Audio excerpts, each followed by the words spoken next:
Долго очекуваната фабрика за преработка на зеленчук во нашата република деновиве во Неготино почна со работа. Се смета дека нема да има повеќе проблеми за прифаќање и преработка на зеленчукот и дека не ќе има упропастување на готовите производи. Еве неколку податоци за овој современ преработувачки капацитет и кратка прошетка со нашата камера низ погоните.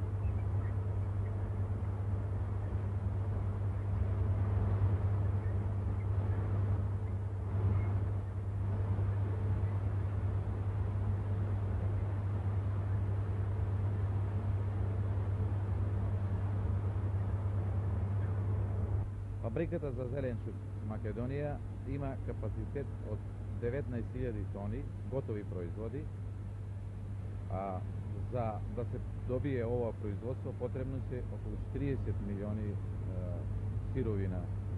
Кој се е инвеститор на фабриката? Кој се учествува во нејзината изградба? Во изградбата на фабриката учествуваат ЗИК Повардарие, ЗИК Црвена звезда од Штип и ЗИК Овче поле од Свети Николе. Инаку главен инвеститор е Сдружениот комбинат. Да, главен инвеститор е Сдружениот комбинат, а инвестициите има Стопанска банка од Скопје и Борска банка од Бор. Што се ќе преработува? 70% од производството ќе отпадне на паптижани, а 30% на боранија и граша. Секако фабриката ќе може да се преориентира по потреба и за други производи да преработува.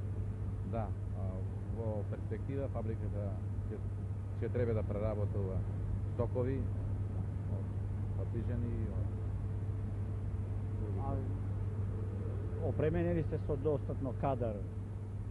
За почеток, за ова година, за пробниот погон, имаме доволно кадар, но ова е уште малку, заради наредната година ќе почнеме, мислим, поорганизирано и ќе прибереме повеќе стручњаци. Фабриката е исклучиво автоматска. Да. Линијата за домати е од Италија, Роси Катели, а линијата за грашки борани е од Мардел Плат, енглеска. Линијата е автоматска и имаме у вакуумско оделение линија од 350 тона која е автоматска и од 150 тони полуавтоматска за пунење за борани. Можеме да ја погледаме малините.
Од 17 до 19 Гевгелија беше домаќин на 19-тите смотри на земјоделските работници трактористи од Социјалистичка република Македонија под покровителство на земјоделскиот комбинат Винојуг. Смотрите започнаа со дефилето на надпреварувачите по улиците на Гевгелија, следени од фолклорните групи со песна и свирка. Веднаш посвеченото отворање на смотрите започнаа интересните надпревари во спретно возење со трактор и приколка, а потоа другите надпреварувачи ги започна и надпреварите воорање со лесни и тешки трактори во разни дисциплини. Во рамките на надпреварите се одржаа и демонстрации на разни земјоделски машини. Особен интерес предизвика кај присутните малите, но многу силни трактори. Вистинска празнична и надпреварувачка атмосфера.